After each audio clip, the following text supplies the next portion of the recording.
The Whisper, written and illustrated by Pamela Zagorinsky. There once was a little girl who loved stories.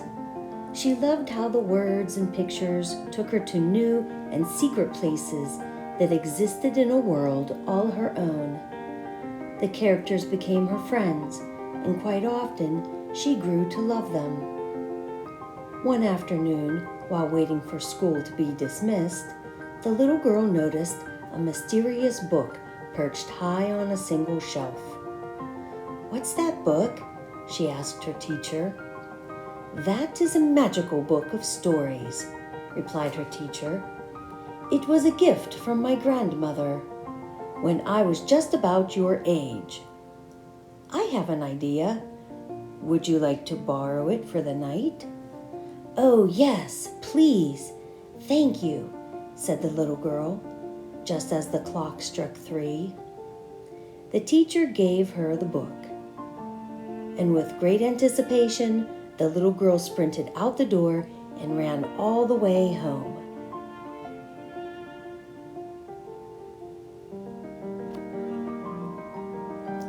Once home, the little girl greeted her dog and ate supper, and when she was just about to burst with excitement, she escaped to her room to read. The little girl opened the book and began turning through the pages one by one. Each picture was more beautiful and curious than the next. By the time she arrived at the very last page, she could scarcely see, for her eyes were filled with tears. Where were the words? Where were the stories? "It's just not a book of stories without any words," she thought. As the little girl paged through the wordless book, she heard the wind blow, and then a small whisper. "Dear little girl, don't be disappointed. You can imagine the words. You can imagine the stories. Start with a few simple words and imagine from there.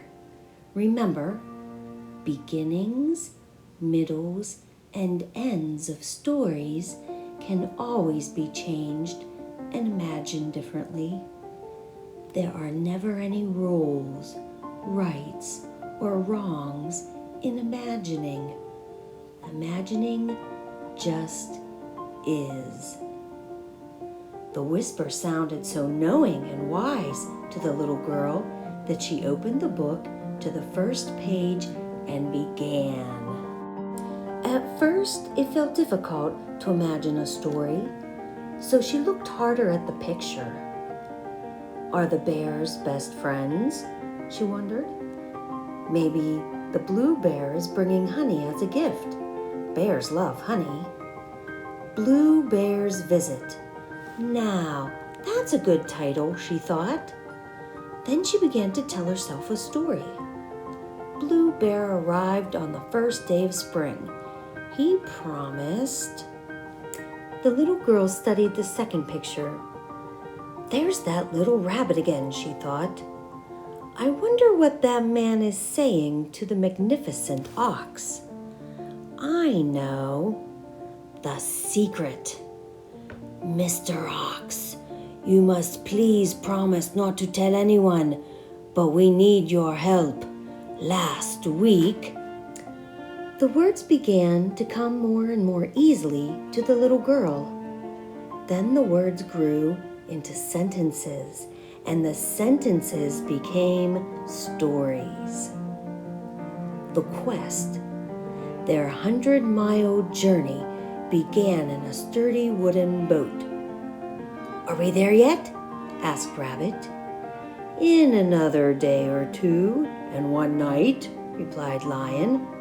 Oh, that's a very long time. I forgot. Please remind me again. Where are we going? Asked Rabbit. Tiger's Prayer. All the creatures of the land, near and far, would be coming, and preparations were being made. The clown in the pointed hat would play music on his accordion. The wind horse would jump through the hoops.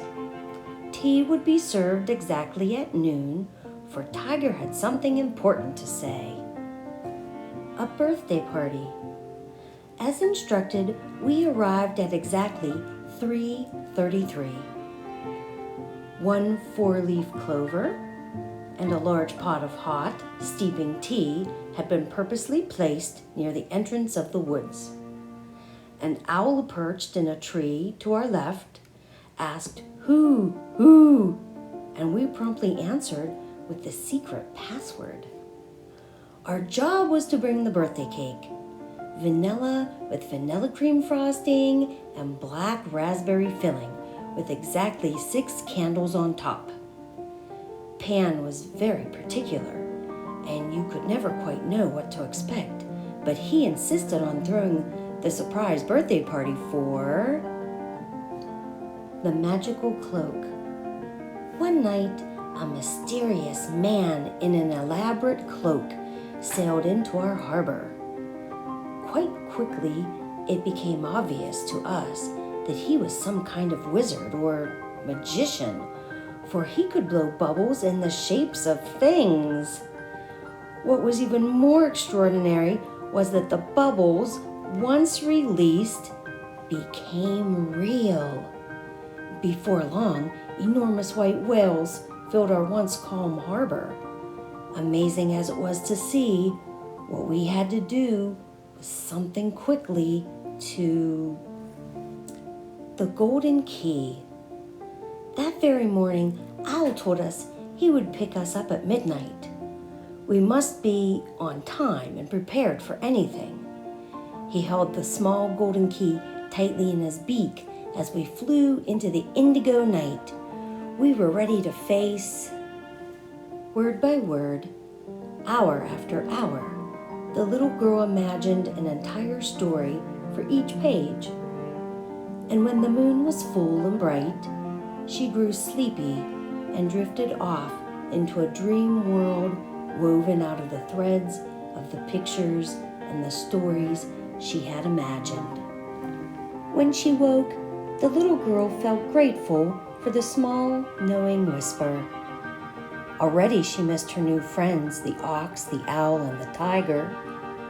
She yearned to open the book once again, but the sun was up over the horizon, and the birds were already fluttering about, chirping their morning songs. She did not want to be late for school, so she tidied herself, scooped up the book, and rushed out the door. Along the path, she met the fox, holding a curiously round package. "Excuse me, little girl," said the fox. "I believe I have the words to your book.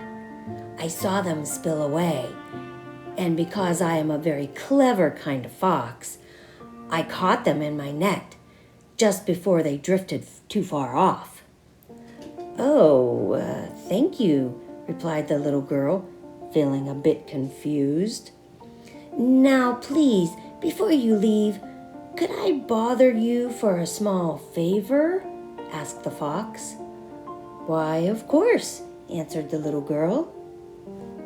The fox thanked the little girl, and the little girl thanked the fox, and she gathered the book and the bundle of words and hurried down the path toward the school once again. "I'm so sorry I am late," said the little girl, still catching her breath. "There was a whisper, and I imagined stories for every picture, and I overslept. And the words, I didn't know they had fallen away, but the clever fox caught them with his net. But I loved your book, and I almost forgot. Thank you. I have so many stories to tell you." "I can't wait to hear," replied the teacher with a knowing smile.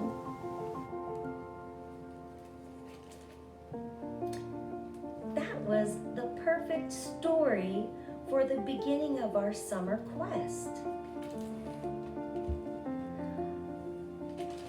The 2020 quest for this summer is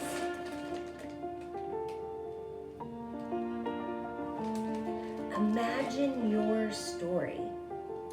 And the little girl had to imagine the story because there were no words on the pages. Well, there were words and then they were lost. But she had to imagine. And that's exactly what we want you to be able to do this summer. Imagine what your story is. So for our craft, this is craft pack number 1. And if you call the library, give them your name and your information, then I will know that I need to send you or put out for you a craft pack number 1. And inside this craft pack, you're going to have a box.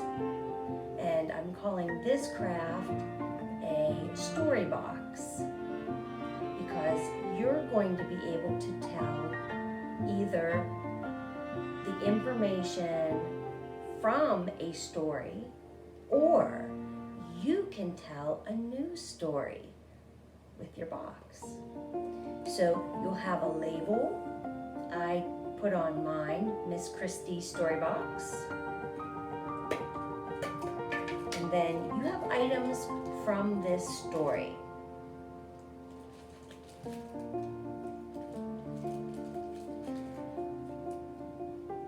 The little girl imagined a clover. There's a clover. There's a mini book, which is so super cool. You want to remember, you need to be gentle with your items. Okay, you will find some different wooden shapes. And these wooden shapes need to be used as the base for the stickers that are in there. I couldn't find